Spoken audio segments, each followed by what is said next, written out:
Telugu cinema ప్రేక్షకులకి నా నమస్కారం. ఇది నేను ఇండస్ట్రీకి వచ్చి 50 ఇయర్స్, డైమండ్ జూబ్లీ ఇయర్. ఈ ఇయర్లో కూలీ సన్ పిక్చర్స్ ప్రొడ్యూస్ చేసి లోకేష్ కనకరాజ్ డైరెక్షన్లో అనిరుద్ మ్యూజిక్, దీంట్లో వచ్చి August 14th diamond Jubilee picture వస్తూ ఉంది. ఇది లోకేష్ కనకరాజ్ ఎలాగంటే ఇక్కడ రాజమౌళి ఇలాగా రాజమౌళి గారు తీసిన పిక్చర్ అన్నీ హిట్, అలాగా లోకేష్ కనకరాజ్ పిక్చర్ తీసిన అన్నీ సూపర్ హిట్. ఆ కాంబినేషన్లో నేను వచ్చి ఈ పిక్చర్లో చేస్తున్నాను. దీంట్లో ఇంకొకటి గొప్ప విషయం ఏంటంటే ఈ స్టార్ కాస్టింగ్. సత్యరాజ్, చాలా ఏళ్ళ తర్వాత సత్యరాజ్తో నేను వచ్చి మళ్ళీ పనిచేస్తున్నాను. దాని శృతి హాసన్ వాళ్ళతో, దాని తర్వాత ఉపేంద్ర కన్నడ సూపర్ స్టార్, ఎలాంటి ఆర్టిస్ట్ అని మీకు తెలుసు. ఆయన కూడా దీంట్లో వచ్చి ఒక క్యామియో చేస్తున్నారు. దాని తర్వాత షౌబీన్ అని ఒక దయాళ్ అని ఒక విలన్ క్యారెక్టర్ అండి. ఇంకోటి దోహా అని Aamir Khan first time South Indian ఫిలిమ్స్లో స్పెషల్ అపీరెన్స్, ఆయన కెరియర్లోనే ఒక స్పెషల్ అపీరెన్స్ చేస్తున్నది ఇదే ఫస్ట్ టైం అమీర్ ఖాన్.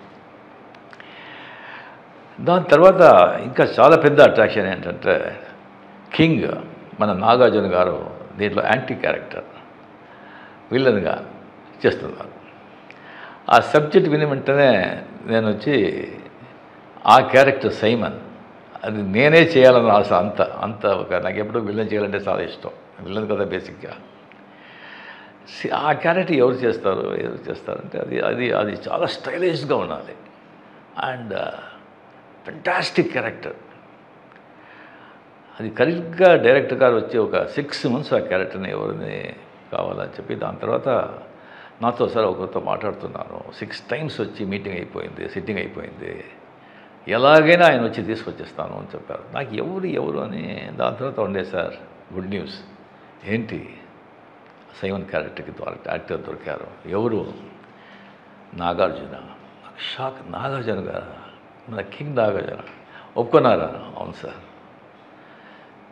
నాకు వచ్చి డెఫినెట్గా డబ్బు ఇచ్చి ఆయన వచ్చి యాక్టింగ్ చేస్తారని నేను లేదు. కోట్యాధీశ్వరుడు, డబ్బు కోసం ఆయన యాక్ట్ చేయడు, ఎందుకు అవసరమే లేదు. ఆయనకే అనిపిస్తుంటుంది. ఐ థింక్ ఎప్పుడూ మంచివాడిగా చేసి ఎన్ని రోజులు మంచివాడిగా చేసేది ఒక చేంజ్ ఉంది, చేస్తామని ఈ పిక్చర్లో ఆయన ఒప్పుకొని ఉన్నారు. చాలా 33 years అయింది అనుకుంటాను ఆయనతో నేను పిక్చర్ చేశాను నేను. దాని తర్వాత ఈ పిక్చర్లో ఆయనతో నాగార్జున గారితో పనిచేసేది. అప్పుడు ఎలా చూశాను, దానికంటే ఇంకా యంగ్గా ఉన్నారు. నాదంతా వెంట్రుకలంతా ఊడిపోయింది, అంత యంగ్గా, స్కిన్ టోను, ఫిజిక్స్. నాకు ఆశ్చర్యమైంది. ఏం సార్ ఇది, ఏం రహస్యం, ఏంటి ఇలాగ ఉన్నారు చెప్పండి సార్. సార్ ఏముంది రజనీ గారు, రెగ్యులర్ ఎక్సర్సైజు, స్విమ్మింగు అండ్ కొద్దిగా డయట్ అండ్ 6:30 దానిపైన వచ్చి మేము డిన్నర్, అంతే. దాంట్లో ఫినిష్ అయిపోవాలి. ఇంకొకటి మా ఫాదర్ ఆ జీన్స్. ఇంకొకటి మా ఫాదర్ చెప్పింది, ఏది విషయాలు పెద్దగా డిస్టర్బ్ చేసుకోవద్దు, హ్యాపీగా ఉండు, జరిగేది జరుగుతుంది అని. అది ఆయన రహస్యం.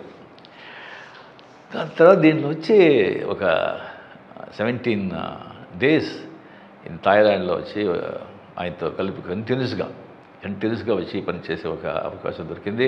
నాగార్జున గారు నా లైఫ్లో మర్చిపోను, నా మైస్లో మర్చిపోను. మీతో మాట్లాడింది, మీ సలహాలు, మీ ఆ నాలెడ్జ్ అంతా. You are a gentleman sir, you are a gentleman, not only handsome, you are a gentleman.